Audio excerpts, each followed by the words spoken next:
vamos fazer uma prece ao Senhor.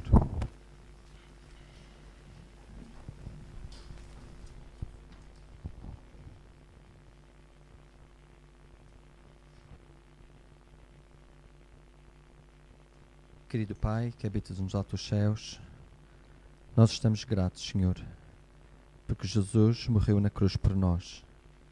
Nós estamos gratos, Senhor, porque Tu deste o Teu Filho amado em nosso favor. Queremos Te agradecer eternamente, Senhor, porque é esse dom maravilhoso que Tu nos deste. Ó querido Pai, nesta hora, Senhor, que todos juntos Te louvamos, Te adoramos, nós imploramos, Senhor, a Tua presença junto de cada um de nós. Que nós possamos Te sentir, que nós possamos Te louvar, Senhor, da maneira que Tu mereces.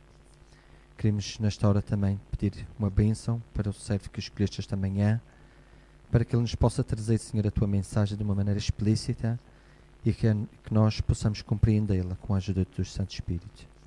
Vem, Senhor, estar conosco, abençoa, Senhor, os doentes, abençoa as nossas visitas também, que nos honram com a Sua presença, e que todos nós juntos possamos, de uma maneira alegre e feliz, louvar-Te e glorificar-Te, Senhor. São os favores que nós Te pedimos e Te agradecemos em nome de Jesus. Amém.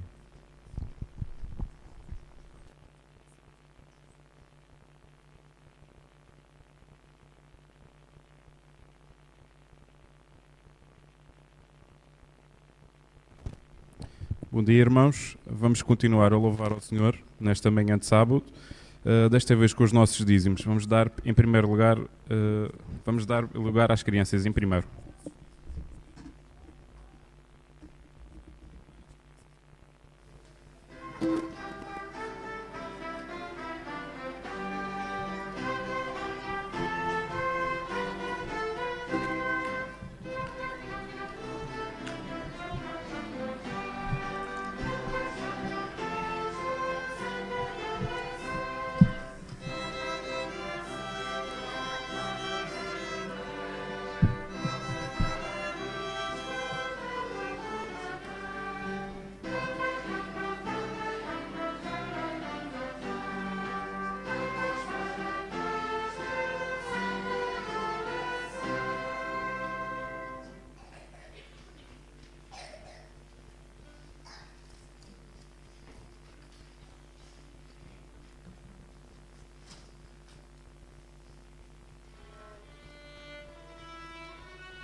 Olá meninos, bom dia. Então, a história que eu vos vou contar é sobre 3 formiguinhas. A ruivinha, a negrinha e a magrinha. Avó, já parou de chover? Posso ir brincar lá para fora? Perguntou a ruivinha. Sim, respondeu a avó. Podes ir brincar para fora, mas cuidado para não te molhares e leva um casaco. Então, lá foi a ruivinha toda contente para a rua brincar com as amigas. Olá, amiguinhas. Olhem, está ali um grande lago. Mas sabem, não era um lago. Era assim uma pocinha que a chuva tinha deixado. Mas como a formiga é muito pequenininha, aquela pequena poça parecia um lago grande. Então ela disse, amigas, vamos brincar para lá pelo lago? Mas a negrinha respondeu, não, eu não vou porque a minha mãe disse para eu não me molhar. E então a magrinha também respondeu, olha, eu também não vou porque a minha mamãe disse que se eu molhasse os pés ia ficar doente. E tu também não devias ir porque a tua avó de certeza que ia ficar zangada e também não quer que tu fiques doente. Mas a ruivinha não quis saber, eu vou para o lago brincar. E fui, passou lá um belo bocado a brincar na água. Mas na hora de ir embora ela já saiu da água assim a tremer, cheia de frio. Ela disse tchau, já nem conseguia falar muito. Tomás, olha... Então ela foi para casa, chegou a casa e foi logo para a cama. Ela nem conseguia falar, porque ela estava mal da garganta. Mas a avó não percebia o que é que se passava. Por que será que a ruivinha já não conseguia falar? Então chamou um médico, porque foi para a água, é verdade. Então ela chamou um médico, e o médico, o doutor Formigão, foi logo lá à casa. Teve a examinar a ruivinha e disse, Dona Formiga, a sua neta está muito doente, vou ter de levá-la para o hospital. E então levou a ruivinha para o hospital. Ela ficou lá internada alguns dias porque ela estava mesmo muito doente, mas a avó não tinha compreendido porque é que ela estava doente. Então, passado uns dias... É verdade, vocês têm razão. Passado uns dias... Sim. Então, passado uns dias, quando ela já conseguia falar, quando já estava um bocadinho melhor da garganta, ela contou à avó porque que tinha ficado doente. Ela disse à avó que tinha brincado no lago, que tinha desobedecido, e ela pediu perdão. Sabem, aquela foi uma boa lição para a ruivinha. Ela percebeu que os adultos, quando falam connosco, é para nosso bem. É para nós não nos magoarmos, ou para não ficarmos doentes. Ela foi desobediente, não é? E nós? Vocês acham que nós devemos ser desobedientes? Não, nós devemos obedecer sempre aos adultos, ao papá, à mamã, aos manos, aos professores. Sabem, se nós formos obedientes, tanto os adultos como Jesus ficará muito feliz connosco. Por isso, vamos ser sempre obedientes e não vamos fazer como a ruivinha, tá bem? Bom sábado para vocês.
Saúdo a cada um de vós aqui presentes, esta manhã na casa do Senhor, também a todos aqueles que através da internet nos acompanham neste momento, seja na Europa, Alemanha, França, outros países, como também noutras zonas do mundo, nomeadamente a Venezuela ou o Brasil.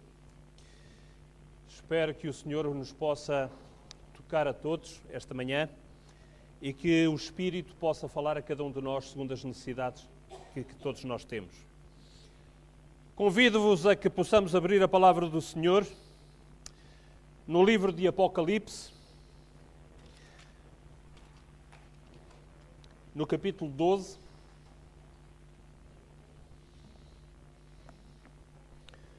Apocalipse, capítulo 12. Vamos ler o versículo 17. Apocalipse, capítulo 12, versículo 17. Diz a palavra do Senhor: o dragão irou-se contra a mulher e foi fazer guerra ao resto da sua semente, os que guardam os mandamentos de Deus e têm o testemunho de Jesus Cristo. Estamos aqui em pleno contexto profético, onde a palavra de Deus, através de uma linguagem codificada, dava instruções ao povo do Senhor para que eles pudessem compreender como é que o plano da salvação se iria desenrolar ao longo dos séculos para culminar finalmente com a vitória dos santos e com o início da eternidade, a eternidade que o Senhor desde sempre planeou e guardou em Jesus Cristo para benefício de todos aqueles que pudessem ser vitoriosos no conflito entre o bem e o mal à face da terra. Meus prezados irmãos, aqui neste versículo, diz-nos que o dragão se irou contra a mulher. É evidente que temos aqui dois personagens que são representados através desta linguagem simbólica, desta linguagem codificada, o dragão e a mulher. Se nós fôssemos ver o restante do capítulo 12 do livro do Apocalipse, constataríamos que este antigo dragão tem uma identidade espiritual. Uma identidade espiritual. Esta identidade é a do inimigo, é do adversário de Deus e dos homens. É a antiga serpente, também conhecido por o diabo e Satanás. Diz aqui que este personagem, que este inimigo de Deus e dos homens, se zangou, se revoltou contra a mulher. A mulher, segundo personagem que aqui aparece, nós sabemos que representa a Igreja, representa o povo de Deus. No entanto, neste versículo existe uma alusão direta ao Gênesis. Na verdade, no capítulo 3 de Gênesis, nós vamos encontrar estes dois personagens. Dois personagens associados pela primeira vez com estas expressões na palavra de Deus. Gênesis, capítulo 3, no versículo 15, temos aqui um texto que nos diz que o Senhor a dada altura se dirigiu ao inimigo, representado pela serpente, a antiga serpente, que é mencionada no capítulo 12 do livro do Apocalipse. A antiga serpente, o dragão, o diabo, Satanás, o anjo rebelde. Diz-nos aqui então no capítulo 3 de Gênesis, versículo 15, diz Deus: porém inimizade entre ti, a serpente, o inimigo, e a mulher, entre a tua semente e a sua semente. Esta te ferirá a cabeça e tu lhe ferirás o calcanhar. Através desta afirmação do Senhor, é anunciado e garantida a vitória final do bem sobre o mal.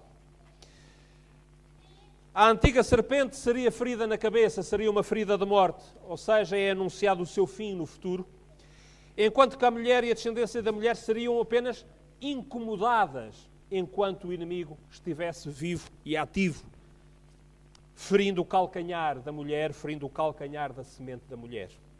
Agora, quando chegamos aqui a Apocalipse, capítulo 12, versículo 17, nós vemos que no final deste desenrolar do conflito entre o bem e o mal, nós vemos que o povo de Deus vai ser distinguido por duas características fundamentais. Esta semente da mulher, este resto que vai subsistir até ao momento em que o Senhor se manifestará em glória, vai ser nos momentos anteriores à manifestação em glória de Cristo, representada por duas características que aqui são referidas de modo particular. São elas a guarda dos mandamentos e o testemunho de Jesus Cristo. Se alguém se interroga sobre como distinguir a verdadeira Igreja de Deus, sobre como distinguir os verdadeiros filhos de Deus de todos os outros habitantes da Terra, pois temos aqui as duas características fundamentais nas quais se englobam todas as outras características. Guardam os mandamentos de Deus e têm o testemunho de Jesus Cristo. Ora, isto é tão importante que já no Evangelho nós encontramos elementos adicionais que nos vêm trazer luz complementar acerca do povo de Deus que tem estas características segundo a revelação profética do Apocalipse. E é assim que podemos ir ao Evangelho segundo João, no capítulo 13. E no Evangelho segundo João, no capítulo 13, exatamente no contexto em que nos encontramos neste preciso momento, Jesus, naquele contexto de Santa Ceia, vai proferir palavras da maior importância para a Igreja em todas as épocas. No Evangelho segundo João, capítulo 13, a partir do versículo 21, podemos ler aquilo que Jesus disse aos discípulos quando se encontrava com eles na celebração daquilo que nós conhecemos sobre o nome de Santa Ceia. E aqui no capítulo 13, no versículo 21, diz: tendo ele, pois, saído, referindo-se ao discípulo rebelde, ao discípulo que não abriu completamente o seu coração a Cristo, diz que tendo ele saído, Judas Iscariotes, disse Jesus aos restantes dos discípulos ali presentes: agora é glorificado o Filho do Homem, e Deus é glorificado nele. Se Deus é glorificado nele, também Deus o glorificará em si mesmo e logo o há de glorificar. Desta passagem, filosoficamente um pouco complexa, eu gostaria de sublinhar uma particularidade para nós particularmente interessante e importante no contexto em que nos encontramos. No contexto de Santa Ceia, o objetivo que preside à cerimónia é a glorificação do Senhor. Aliás, se não fosse este o intuito, de pouco ou nada serviria tudo o resto. Seria apenas um ritual sem qualquer significado espiritual profundo. Estamos aqui para glorificar ao Senhor. Continuando, versículo 33, filhinhos, ainda por um pouco estou convosco. Vós me buscareis. E, como tinha dito aos judeus, para onde eu vou não podeis vós ir, eu vos-lo digo também agora. O novo mandamento vos digo: que vos ameis uns aos outros como eu vos amei a vós, que também vós uns aos outros vos ameis. Meus prezados companheiros de jornada, o que é que o Mestre quer dizer com estas palavras?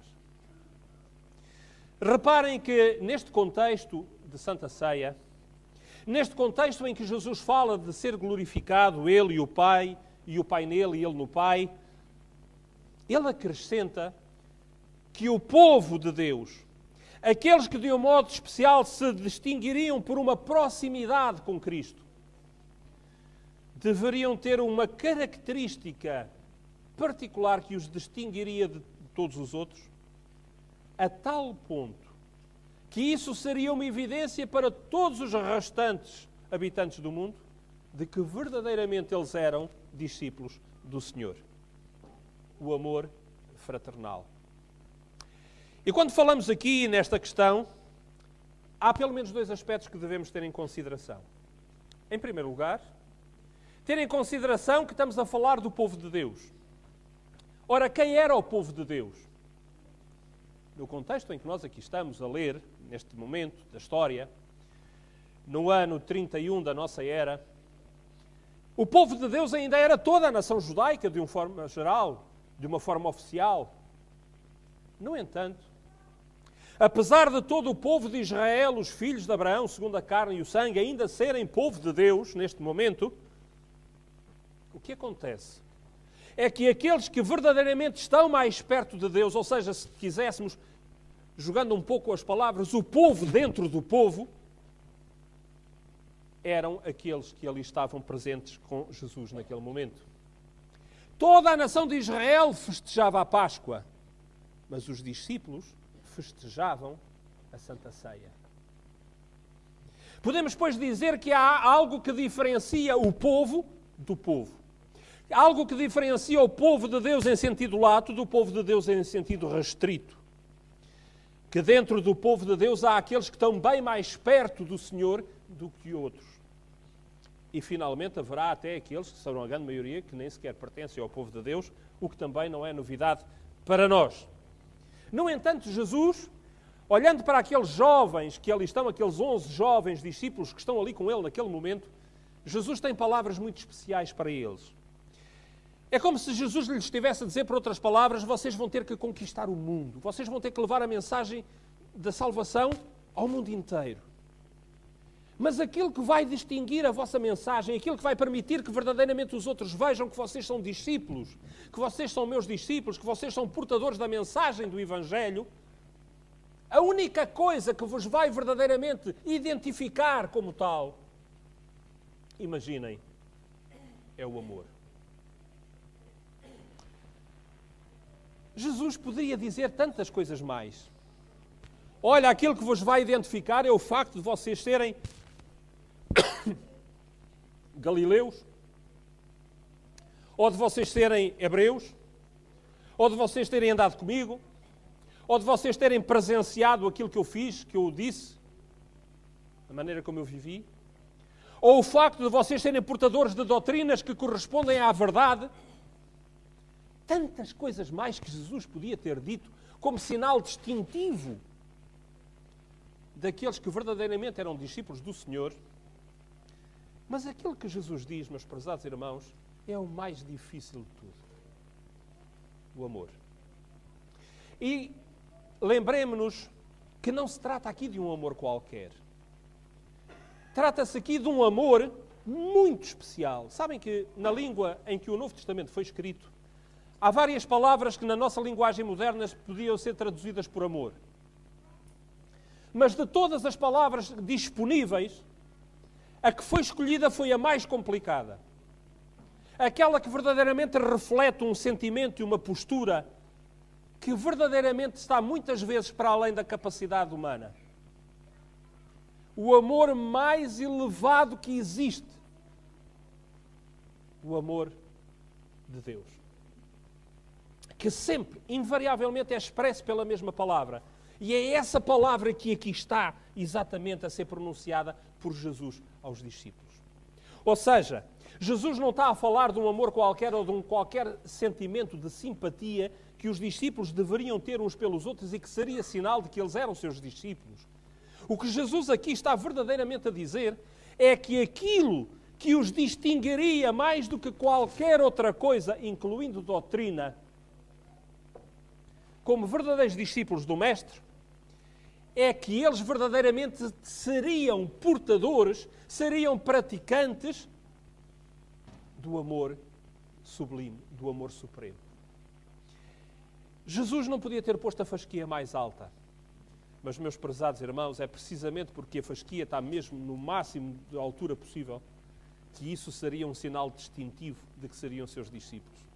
Precisamente porque este amor não é um amor natural que existe no coração de cada ser humano.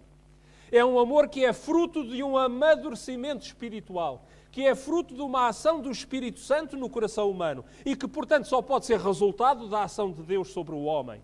É por isso que é um sinal distintivo do discipulado.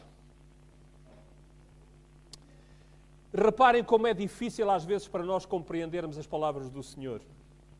O próprio Pedro, que se tornou uma figura de destaque na igreja. Este Pedro que chegou a ser autor canónico, que tem escritos no cânon, na Bíblia Sagrada, estava tão longe de conseguir atingir a plenitude das palavras de Cristo, do significado das suas palavras, que diz o versículo 36, disse-lhe Simão Pedro: Senhor, para onde é que vais? Jesus estava a falar do sinal distintivo que marcaria o discipulado e estava a dizer que os seus verdadeiros discípulos seriam distinguidos pelo amor. E agora reparem de que é que Pedro vai falar. Onde é que tu vais? Parece que estava completamente aliado da conversa de Cristo. Parece que para ele o mais importante não era o que Jesus estava a dizer, mas sim o que Jesus ia fazer a seguir. Ou seja, para onde é que Jesus ia. Quantas vezes isto acontece connosco? Quantas vezes Deus quer transmitir-nos uma mensagem através da palavra de Deus, através do servo que estiver aqui a pregar cada manhã de sábado, através do Espírito Santo que fala à nossa consciência, ao nosso pensamento, e nós mudamos de assunto. Deus quer nos falar de uma coisa e nós pomos-nos a falar de outra com Deus. Deus quer nos chamar a atenção numa direção e nós viramos a nossa atenção e a conversa com Deus noutra direção. Pedro pergunta: para onde é que tu vais? Jesus mostra a condescendência, a paciência divina para connosco. Jesus responde a Pedro, e reparem como é que Jesus responde a Pedro. Diz assim: para onde eu vou, não podes agora seguir-me, mas depois me seguirás. Que palavras! Sobretudo, que cuidado maravilhoso que Jesus teve com Pedro. Imaginem, Jesus está a dizer algo de extremamente importante. Tão importante que até é difícil para nós, naturalmente, pormos em prática. Pedro muda de conversa. E Jesus podia repreender Pedro e dizer: não mudes a conversa, que eu estou a falar de uma coisa importante que tu precisas de aprender. Mas Jesus não fez isso. Jesus condescende com Pedro e vai aonde Pedro está. Desce ao nível de Pedro e vai àquilo que lhe interessa de imediato, que é saber para onde é que Jesus vai. E Jesus responde-lhe dizendo: para onde eu vou não podes ir agora. Mas logo a seguir Jesus dá uma garantia a Pedro, uma promessa: mas tu depois me seguirás. Que paciência, que amor, que cuidado, que carinho especial Jesus tinha pelos seus discípulos. Jesus tem por cada um de nós. Porque afinal aquilo que está a passar com Pedro é aquilo que Jesus faz connosco quando nós queremos mudar a conversa com Deus. Quando Deus nos quer dizer uma coisa e nós mudamos de assunto. E Jesus, com paciência, tenta reencaminhar-nos novamente para onde é importante, para onde Ele nos quer guiar. Mas Jesus tem que continuar a ter paciência com Pedro. Pedro continua: mas porquê que eu não posso seguir-te agora? Por ti darei a minha vida. Que contradição! Jesus a falar com eles de coisas importantes e o Pedro a mudar de assunto e diz: mas eu por ti faço tudo. Mas, no entanto, vai mudando de assunto quando o assunto está para além daquilo que eventualmente lhe interessa ou é capaz de abarcar na sua mente. Jesus responde: tu darás a tua vida por mim?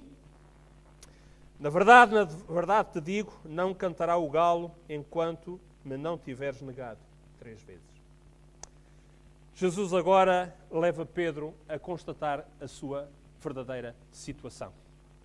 Uma coisa é aquilo que a gente pensa, é aquilo que a gente acha que é capaz de fazer. Outra coisa é aquilo que Deus sabe que nós somos capazes de fazer. E nem sempre as coisas coincidem. Às vezes nós achamos-nos super discípulos, sobretudo quando a nossa fé parece estar em alta, quando parece que estamos a ter realmente uma experiência espiritual extraordinária. Somos super-heróis da fé. Mas nessas alturas, às vezes, a realidade é bem diferente. E Jesus, com paciência, mostra a Pedro que ele é bem mais frágil e bem mais fraco do que aquilo que ele pensa que é. Na verdade, ele estava enganado. Mas para não deixar o assunto cair, para que haja esclarecimento e para que o assunto fique resolvido, Jesus continua. E vêm então as palavras maravilhosas que nós, como adventistas do sétimo dia, conhecemos muito provavelmente até de cor. Capítulo 14, versículo 1. Não se turbe o vosso coração. O vosso coração está cheio dessa preocupação, para onde é que eu vou, se vocês também vão, quando é que vão. Não se preocupem com isso. Não se perturbem com isso. Crede em Deus, crede também em mim. Na casa do meu Pai há muitas moradas. Se não fosse assim, eu vos teria dito. Vou preparar-vos lugar. Esta é uma garantia solene do Senhor que vai preparar um lugar. Dá a garantia de que, efetivamente, para onde Ele ia, mais tarde os seus discípulos também iriam. Mais tarde cada um de nós, meus irmãos, também irá. Se esta for verdadeiramente a nossa vontade e se submetermos as nossas vontades a esta vontade principal, que é verdadeiramente estarmos aptos para irmos para onde o Senhor foi para nos preparar lugar. E então, continua o texto, se eu for e vos preparar lugar, eu virei outra vez e vos levarei para mim mesmo, para que onde eu estiver, estejais vós também.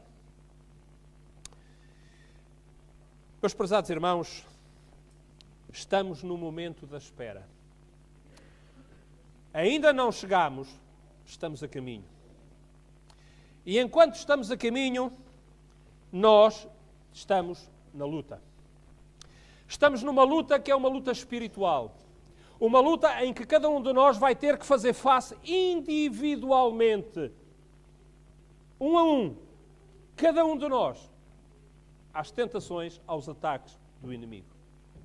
Porque, conforme Deus dizia logo no início, no Jardim do Éden, vai haver inimizade entre o inimigo e a semente da mulher. E a semente da mulher somos cada um de nós. Até em termos biológicos isto é verdade. Porque todos nós somos semente de Eva. Todos nós somos descendentes de Eva. Mas também descendentes segundo o Espírito. Porque todos nós fazemos parte do povo remanescente que está a aguardar o regresso do Senhor em glória. E enquanto o aguardamos e enquanto a luta tem que ser travada individualmente, cada um de nós, por si, na sua própria vida, na sua própria mente, nesse terreno onde temos que travar a luta, nós podemos olhar à nossa volta e podemos chegar a conclusões. E podemos pensar muitas coisas. Podemos sentir também muitas coisas diferentes. Mas, acima de tudo, meus irmãos, era bom que cada um de nós pensasse seriamente naquilo que o Senhor pensa de nós. Não o que nós pensamos de nós. Não o que os outros pensam de nós, mas aquilo que Deus pensa acerca de nós. E como podemos nós chegar a respostas acerca disto? Como é que nós podemos saber o que é que o Senhor pensa de nós? Permita-me que partilhe convosco algumas palavras que chegaram da parte de Deus através do Espírito de Profecia e que vêm responder acerca do que Deus pensa de nós coletivamente, como igreja.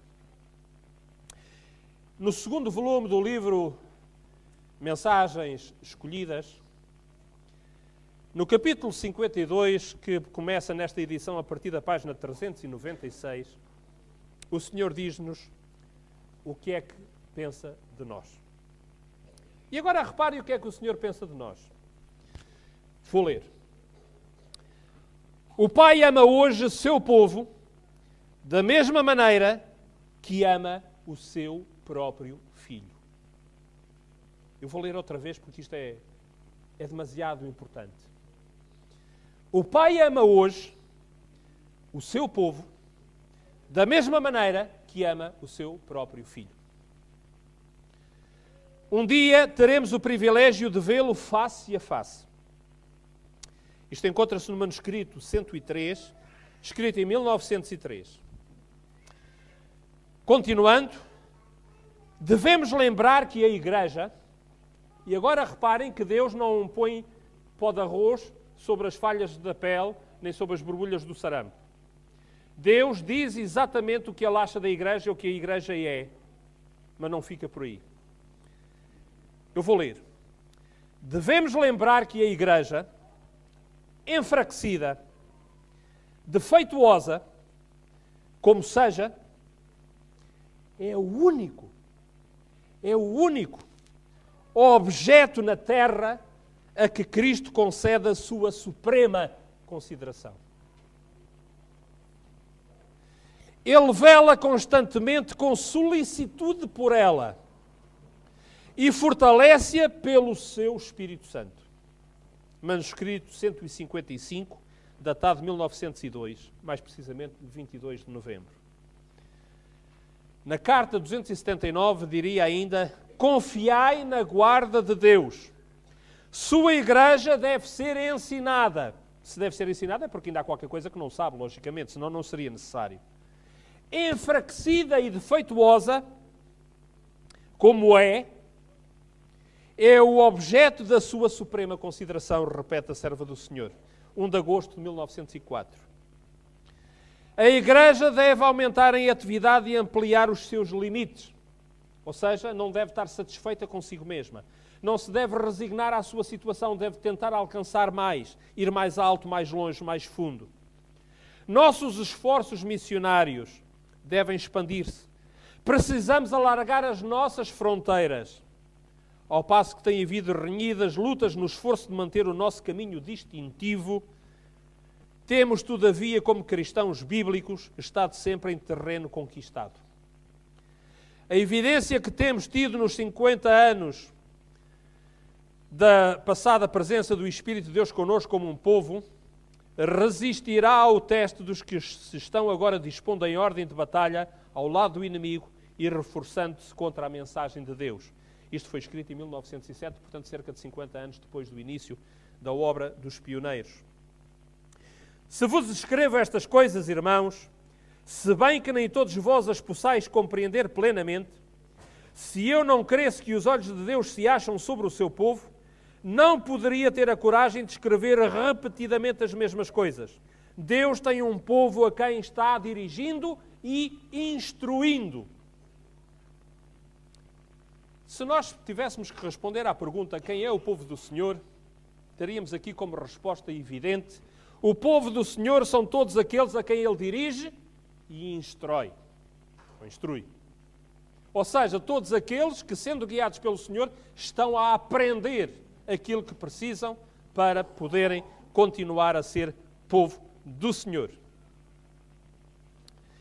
Sou instruída, diz a serva do Senhor, a dizer aos adventistas do sétimo dia, em todo o mundo, portanto, Madeira incluída, Deus chamou-nos como um povo para sermos-lhe particular tesouro. Ele designou que sua Igreja na terra esteja perfeitamente. Ele designou que sua Igreja na terra esteja perfeitamente. O quê? Perfeitamente o quê? Unida no Espírito e conselho do Senhor dos Exércitos até ao fim do tempo. Portanto, temos aqui da parte do Senhor uma mensagem muito clara. Temos que fazer um esforço que é individual. E porque é individual, em cada um de nós depois se torna coletivo, para nos unirmos. O inimigo vai tentar dividir-nos e vai conseguir ou tentar fazê-lo de diversas maneiras diferentes. Mas, meus prezados irmãos, a vontade e a necessidade é de nos unirmos pelo Espírito. É lutarmos e resistirmos contra todas as iniciativas, contra todas as tentativas do inimigo, para que nos desunamos. Ora, como é que nós podemos estar unidos, meus prezados irmãos? Vou-vos contar a parábola do casamento. Conhecem a parábola do casamento? Todos os que são casados conhecem a parábola do casamento. E todos aqueles que viveram numa família conhecem a parábola do casamento. Mas eu vou ser um bocadinho mais explícito. A parábola do casamento diz que um dia um homem e uma mulher decidiram juntar os seus trapinhos. Mas eles eram diferentes um do outro. Ele tinha nascido numa família, ela tinha nascido noutra. Ele gostava de umas coisas, ela gostava de outras. Ele tinha uns hábitos, ela tinha outros. Ele gostava de desarrumar as coisas, ela gostava das coisas arrumadinhas. Conhecem essa história, não é? Bom, havia tanta coisa que os separava um do outro. Mas eles decidiram viver juntos. Eles decidiram unirem-se para o resto da vida. Como é que eles iam fazer para passar por alto as diferenças todas? Os costumes todos. As manias que tinham. As vontades diferentes. Como é que eles iam fazer para conseguirem viver unidos e felizes se eram tão diferentes um do outro? Sabem qual é o segredo? Eu espero que todos os casados saibam qual é o segredo. O segredo é o amor. O amor é algo de tão especial. O amor é algo de tão forte que é capaz de unir aquilo que não se consegue unir à partida. É capaz de pôr como igual aquilo que à partida é simplesmente diferente. É capaz de unir duas vontades que são completamente divergentes uma da outra. Mas porque o amor existe, consegue essa atração que é tão forte, que nem os chinelos desarrumados, nem sei lá o que mais, consegue desunir aquelas duas pessoas que se amam, apesar de tudo. E, meus prezados irmãos, quando nós vamos à primeira carta aos Coríntios,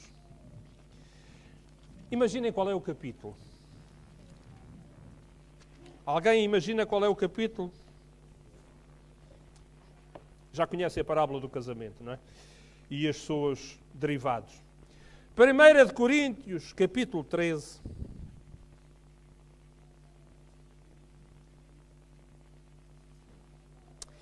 Primeira de Coríntios, capítulo 13, diz-nos como é que funciona este amor, que é capaz de unir seres tão diferentes um do outro e mantê-los unidos e, tanto quanto possível, felizes por uma vida inteira.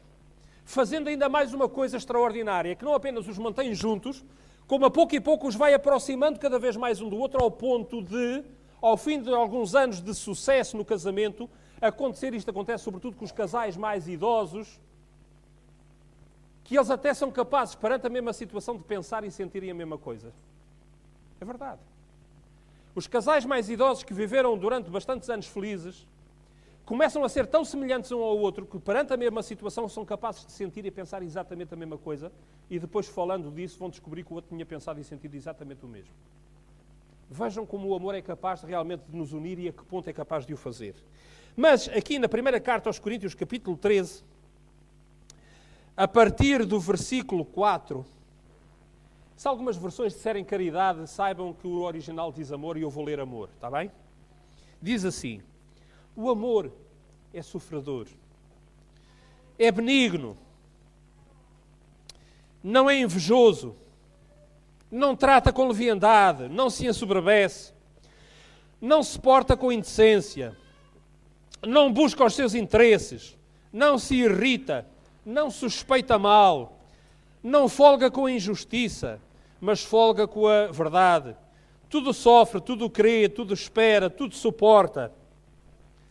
O amor nunca falha.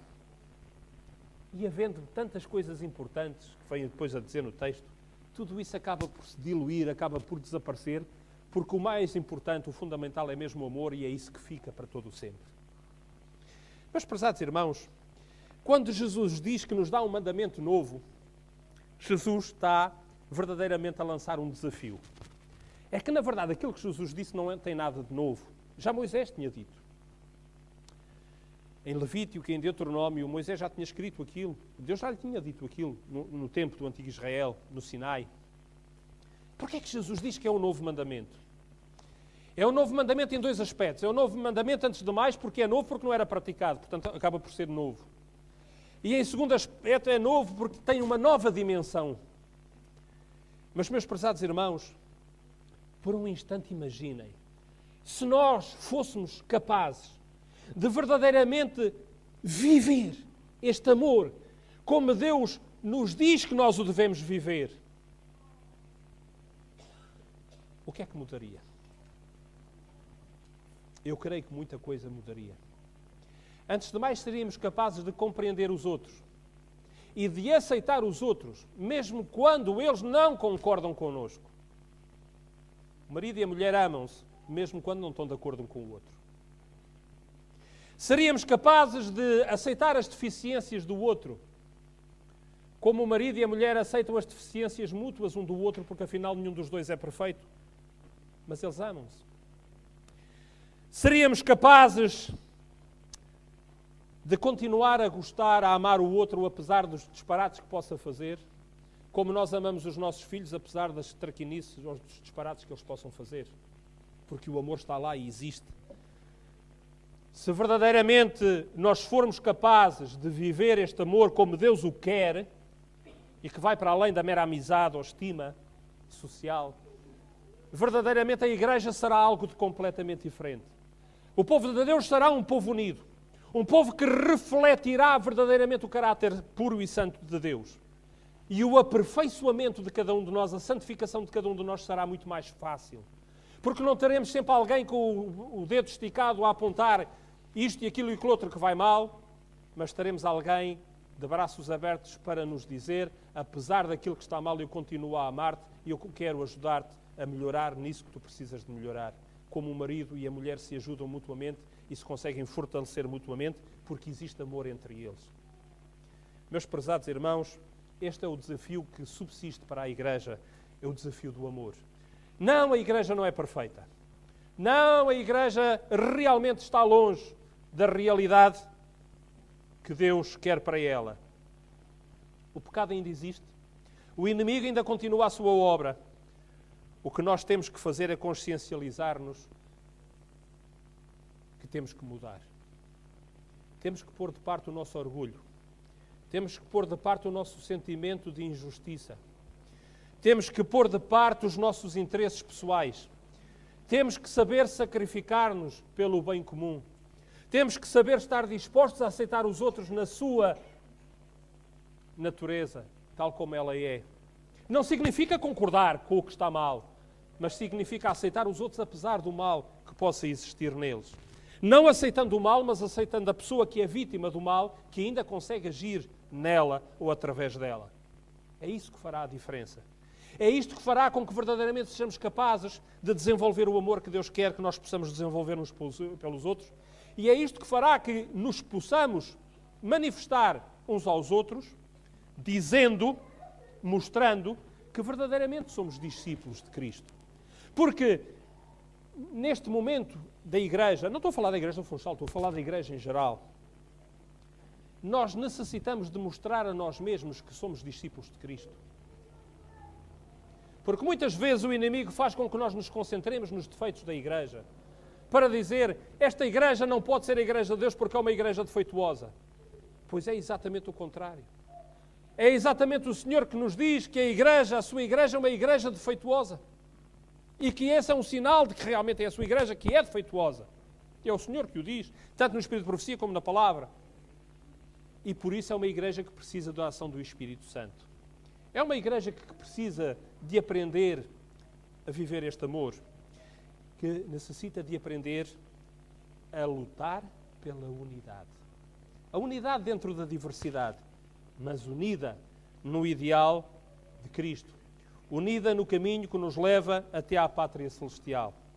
E, meus prezados irmãos, de uma coisa podemos estar certos. Se nós não quisermos aprender a lição, o Senhor não nos vai obrigar. Mas nós também não vamos obrigar o Senhor a salvar-nos porque não quisemos preparar-nos para a eternidade. Portanto, nós só temos diante de nós, como a palavra de Deus diz, dois caminhos. Ou o caminho da aprendizagem, que é duro, que é difícil, mas que nos vai fazer crescer.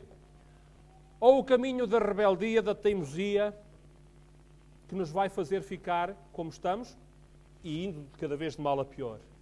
Parados não ficaremos. Ou cresceremos ou diminuiremos. Cada um de nós terá que escolher. O Senhor exorta a cada um de nós que nos deixemos levar pelo Espírito, para que Ele nos possa moldar, para que Ele nos possa mudar naquilo que nós todos precisamos de mudar e cada um terá as suas coisas, para que realmente o Senhor possa fazer em nós a sua obra e nos possa preparar para o reino que Ele disse há tanto tempo atrás, que já estava a preparar para cada um de nós. Que o Senhor nos ajude e que esta Santa Ceia também possa ser um instrumento para que nós nos possamos aproximar de Deus. É o meu desejo para cada um de nós. É o meu desejo também para aqueles que através da internet nos estão a acompanhar neste momento. Que o Senhor nos ajude a todos a continuarmos a crescer para continuarmos a ser povo do Senhor. Amém.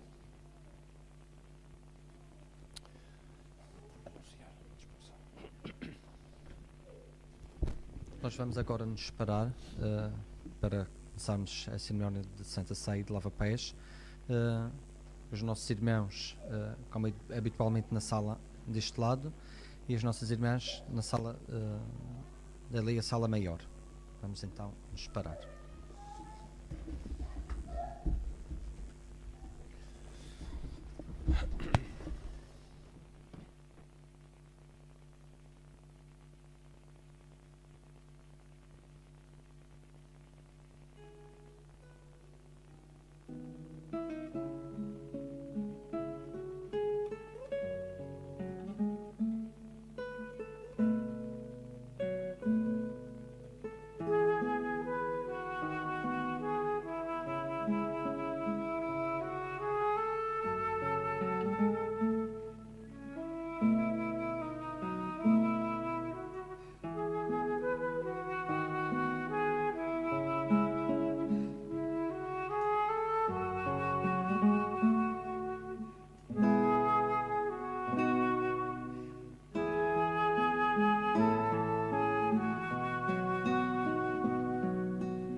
Vamos continuar a cerimónia desta manhã entoando o hino 520, a Ceia do Senhor.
Santíssimo Deus, nosso Pai, que estás nos altos céus, que privilégio, Senhor, estarmos neste momento aqui, reunidos nesta pequena congregação, cada um de nós chamado a sermos elementos do Teu povo, para celebrarmos esta ceia tão especial, Senhor.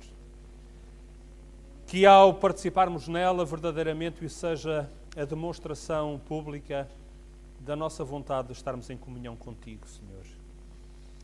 Que o Teu Espírito possa, em cada um de nós, selar o nosso coração, todo o nosso ser, para sempre, dentro do Teu plano da salvação, bom Pai. Que todas as arestas, todas as manchas possam ser removidas de cada um de nós, para que cada vez mais semelhantes a Ti, Senhor, nós possamos levar a mensagem da salvação aos que nos rodeiam e nós possamos também ser um amparo para aqueles que juntamente conosco fazem esta caminhada em direção ao Teu reino. Santo Pai, abençoa tudo o que se vai passar de seguida. Te pedimos e agradecemos em nome de Jesus. Amém.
Há 1980 anos atrás, encontrava-se numa pequena sala Jesus e os seus 12 discípulos.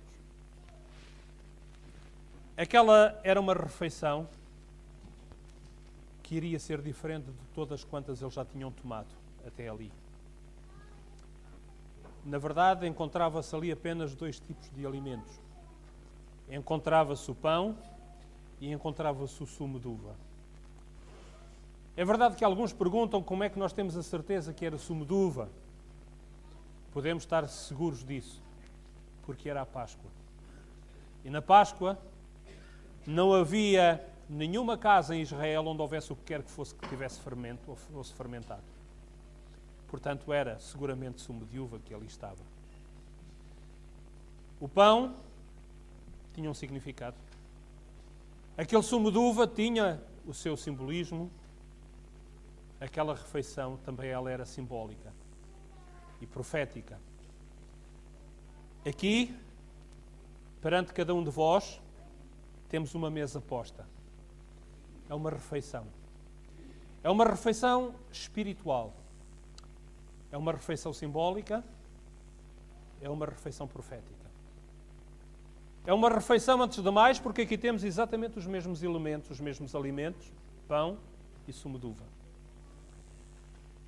É uma refeição simbólica, porque cada um destes alimentos tem um símbolo concreto do qual falaremos dentro de instantes. E é uma refeição profética, porque aponta algo para o futuro. Naquela altura, há 1980 anos atrás, era profética, porque anunciava, antes de mais, uma prática que seria continuada ao longo dos séculos pelos discípulos do Mestre. E nós estamos a dar continuidade a essa prática, a essa celebração. Mas era profética também porque reflete uma outra refeição que o Senhor quererá tomar com cada um de nós e com todos os nossos irmãos e irmãs do passado. E também poderíamos dizê-lo, e aqueles ainda do futuro que se juntarão ainda a nós enquanto o Senhor não vier. Essa refeição que o Senhor quererá tomar com todos os seus remidos um dia na Pátria Celestial. Ao participarmos desta refeição espiritual, nós estamos a dizer ao Senhor que queremos continuar a pertencer ao seu povo. Que queremos comungar porque queremos estar em comunhão com Ele. E é por isso que é tão importante nós podermos participar da ceia do Senhor. Dou graças a Deus por cada um de vós neste momento aqui. Porque mais uma vez podemos continuar a celebrar esta refeição que tem uma grande importância na nossa caminhada para a Pátria Celestial. Diz-nos a palavra do Senhor que Jesus, a dado momento dessa refeição, tomou o pão e, abençoando-o, partiu e o deu aos seus discípulos e disse: tomai e comei, isto é o meu corpo. Eu vou pedir agora ao irmão Reginaldo que, em nome de todos nós, possa proferir uma oração, pedindo a bênção do Senhor sobre o pão, que simboliza o corpo de Cristo oferecido na cruz do Calvário para a salvação de cada um de nós.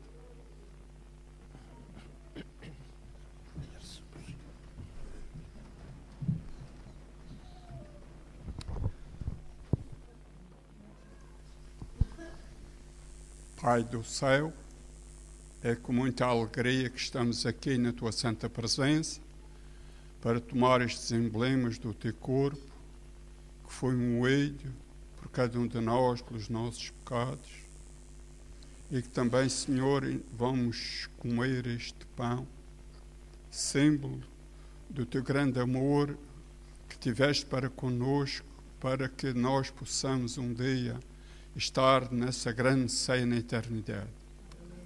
Te pedimos que nos perdoes e que o Teu amor nos una e que possamos ser realmente um povo que guarda os Teus santos mandamentos e tem a fé do Senhor Jesus.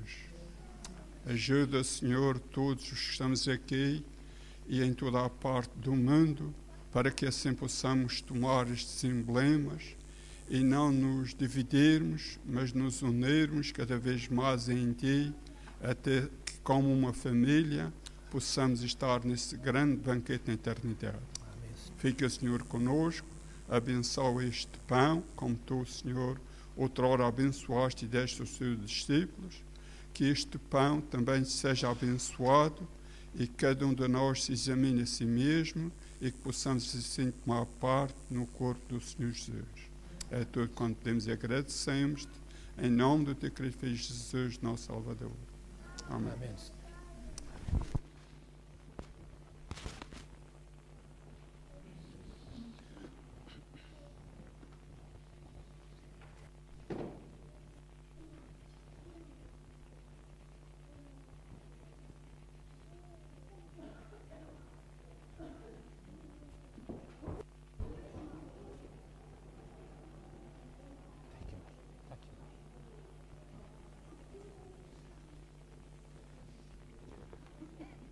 Vai chegar para todos com certeza.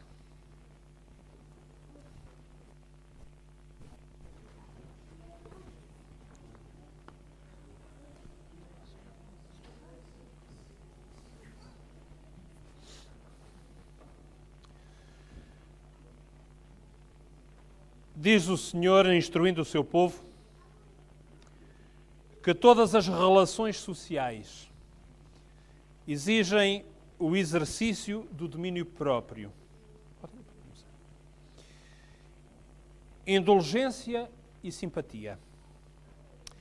Diferimos tanto uns dos outros em disposições, hábitos, educação, que variam entre si as nossas maneiras de ver as coisas. Julgamos diferentemente.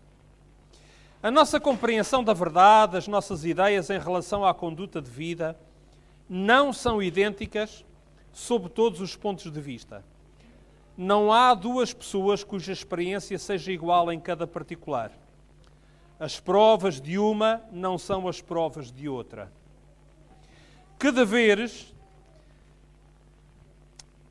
os deveres, que para uma se apresentam como leves, são para outra mais difíceis e inquietantes. Tão fraca, ignorante e sujeita ao erro é a natureza humana, que todos devemos ser cautelosos na maneira de julgar o próximo. Pouco sabemos de influência dos nossos atos sobre a experiência dos outros. O que fazemos ou dizemos pode parecer-nos de pouca importância, quando, se os nossos olhos se abrissem, veríamos que daí resultam as mais importantes consequências para o bem ou para o mal.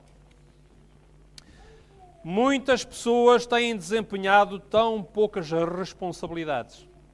O seu coração tem experimentado tão poucas angústias reais, sentido tão pouca perplexidade e preocupação em auxiliar o próximo, que não podem compreender o trabalho de quem tem verdadeiras responsabilidades.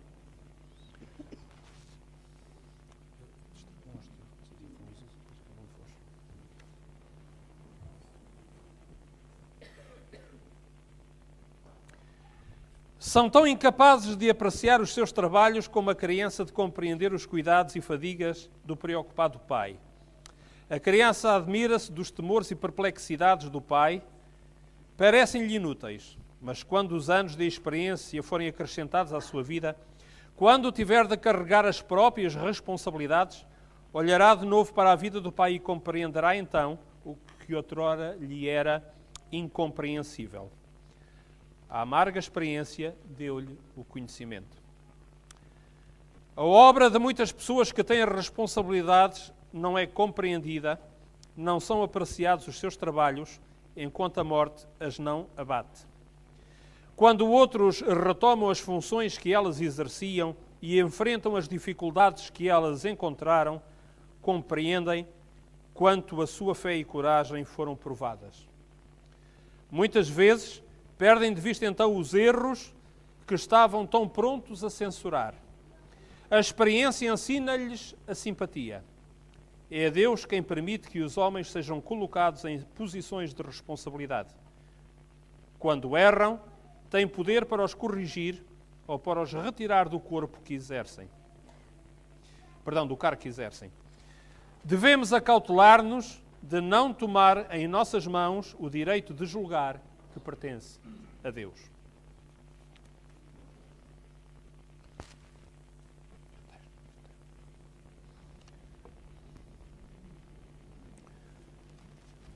Prezados companheiros de jornada, é um privilégio, neste momento, podermos tomar este símbolo do corpo de Cristo. Que o Senhor possa, através do seu Santo Espírito, tocar cada um de nós de uma maneira muito especial, muito profunda, neste momento em que vamos comungar do corpo do Senhor. Vamos tomar, pois, o corpo do Senhor.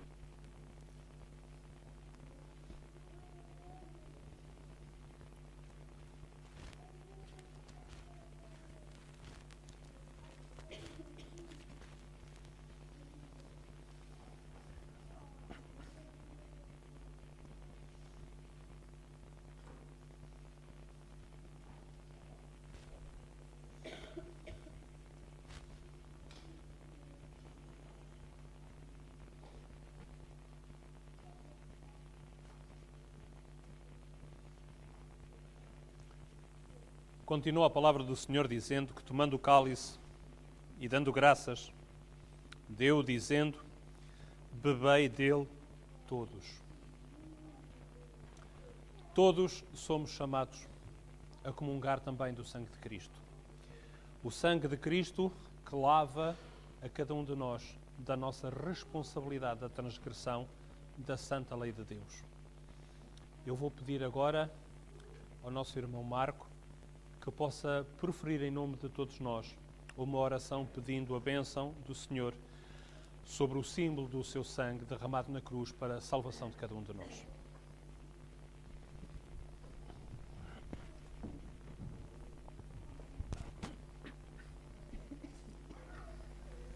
Pai Santo que habita nos altos céus, nesta hora, Senhor, que estamos perante Ti para tomarmos este cálice que representa o sangue de Jesus, nós queremos pedir, Senhor, que Tu possas abençoá-lo.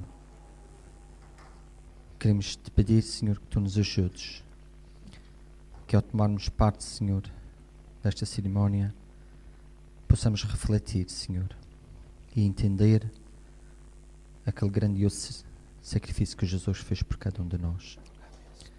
Vem, Senhor, abençoar o Teu povo, dá-nos a Tua paz, dá-nos o Teu amor, em nome de Jesus. Amém. Amém.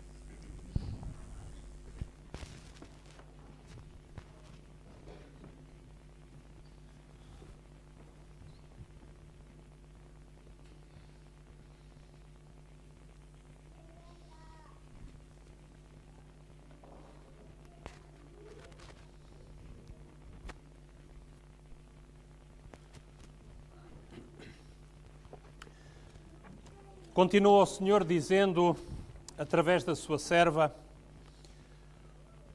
ordena-nos o Salvador, não julgueis para que não sejais julgados.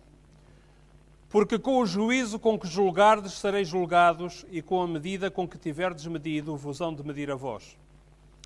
Lembrai-vos de que cedo o relato da vossa vida passará em revista diante de Deus. Lembrai-vos de que ele disse: ficas sem desculpa quando julgas ao homem, pois tu que julgas fazes o mesmo. Romanos capítulo 2, versículo 1.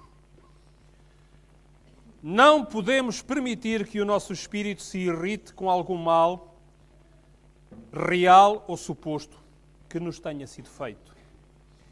O inimigo que mais carecemos temer é o próprio eu. Nenhuma forma de vício tem efeito mais funesto sobre o caráter do que a paixão humana quando não está sob o domínio do Espírito Santo.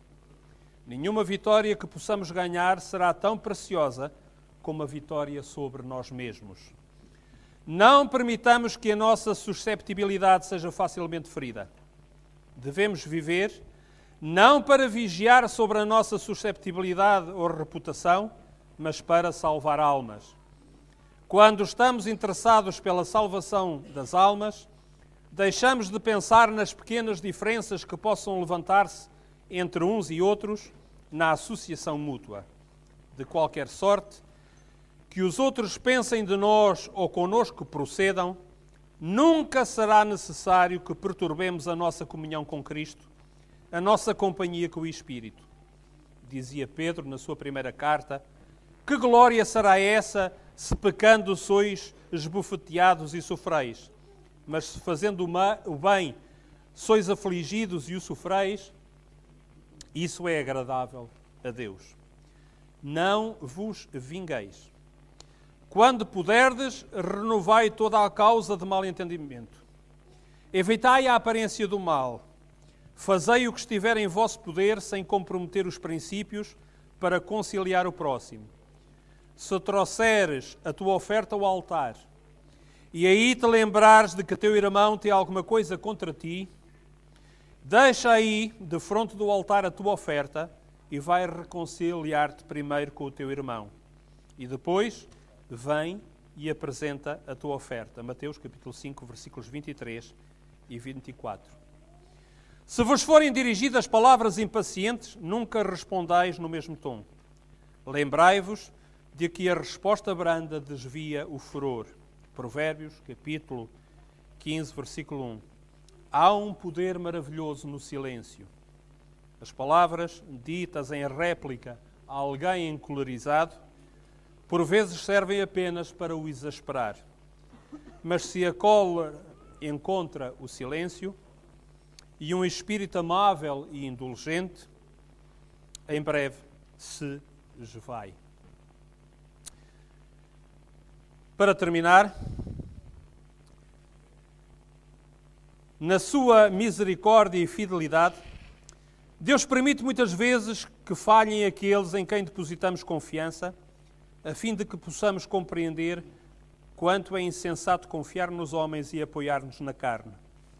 Confiemos inteira, humilde e desinteressadamente em Deus. Ele conhece as tristezas que nos consomem, no mais profundo do ser e que não podemos exprimir. Quando tudo nos parece escuro e inexplicável, lembremos-nos das palavras de Cristo: o que eu faço não o sabes tu agora, mas tu o saberás depois. João, capítulo 13, versículo 7.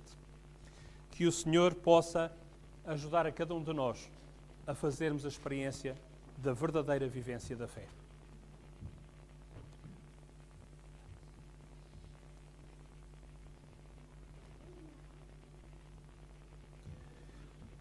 Temos neste momento na nossa mão o símbolo do sangue de Cristo. Esse sangue que foi derramado para lavar o nosso registro pecaminoso, toda a transgressão. Por mais pequena que seja, fica registada nos registros celestiais. Mas através do sangue de Cristo, temos acesso ao saldo zero.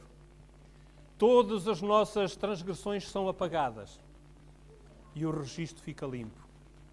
É isso, meus prezados irmãos, que permite a salvação de cada um de nós.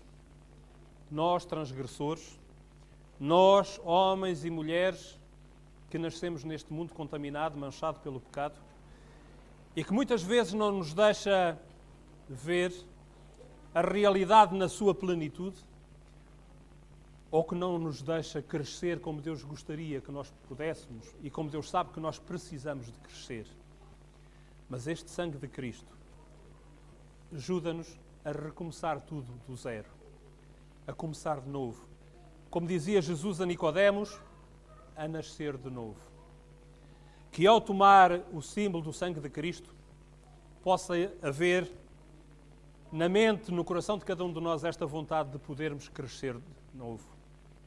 Crescendo cada vez mais, para um dia estarmos à estatura de Cristo, para um dia sermos semelhantes ao nosso Deus no caráter, para um dia podermos estar na eternidade longe, finalmente, de todos os problemas, de todos os conflitos, de todos os mal-entendidos e de todos os males dos quais nós aqui padecemos de uma forma ou de outra ao longo da nossa vida.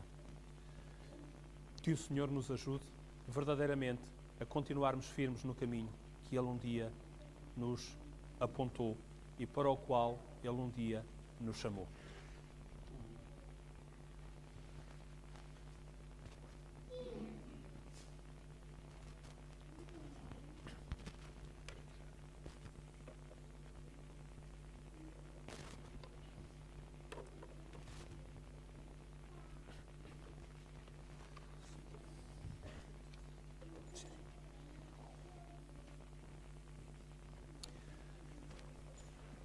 Diz-nos Deus, através da sua serva: estudai a história de José e de Daniel.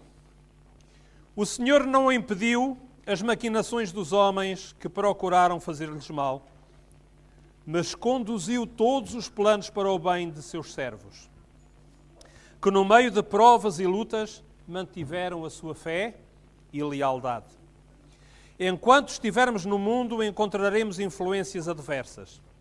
Haverá provocações para ser provada a nossa têmpera, e é enfrentando-as com espírito reto que as virtudes cristãs são desenvolvidas. Se Cristo habitar em nós, seremos pacientes, bondosos e indulgentes, alegres no meio das contrariedades e irritações. Dia após dia e ano após ano, vencer-nos-emos a nós próprios e cresceremos no nobre heroísmo. Tal é a tarefa que sobre nós impende, mas não pode ser cumprida sem o auxílio de Jesus.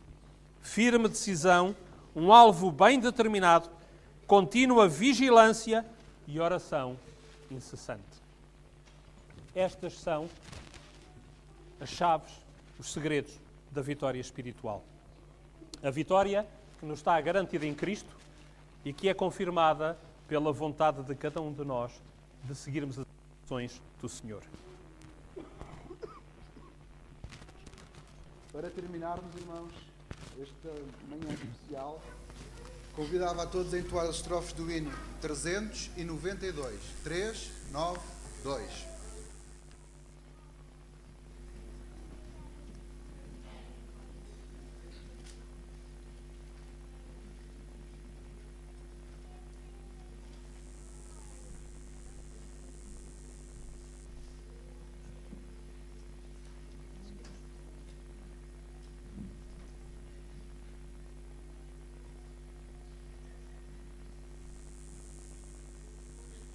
E ao entoarmos estas estrofes, isto seja ao mesmo tempo uma oração de cada um de nós. Que cada uma das palavras que vamos pronunciar cantando possa ser a manifestação da vontade de verdadeiramente estarmos em comunhão com o Senhor. Que o Espírito possa continuar a acalentar a nossa fé, que a comunhão de cada um de nós com o Senhor possa produzir a unidade e o amor que é necessário que exista entre nós antes que o Senhor volte em glória.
Graças te damos, bom Deus, porque na tua infinita misericórdia e poder, Senhor, congregaste a cada um de nós dentro do teu povo e chamaste a cada um de nós para que esta manhã pudéssemos mais uma vez celebrar esta cerimónia que nos apresenta o teu amor e que nos relembra o sacrifício do teu amado Filho Jesus Cristo. Ó Santo Deus, nosso Pai, compreendemos a importância e a responsabilidade desta comunhão. E por isso, Santo Deus, te agradecemos por nos chamares a podermos estar aqui em comunhão uns com os outros e contigo, bom Pai. Mas também te suplicamos, Senhor, que tudo aquilo em que participamos, tudo o que entoamos nos cânticos e tudo aquilo que proferimos nas orações, verdadeiramente possa encontrar um eco na nossa vida, Senhor. Que verdadeiramente o nosso viver, o nosso pensar e o nosso sentir possa estar em comunhão com a Tua vontade, bom Pai. Que pela ação do Teu Espírito uma reforma profunda possa ser operada em cada um de nós. Que as nossas deficiências e limites possam ser ultrapassados, Senhor, por Ti.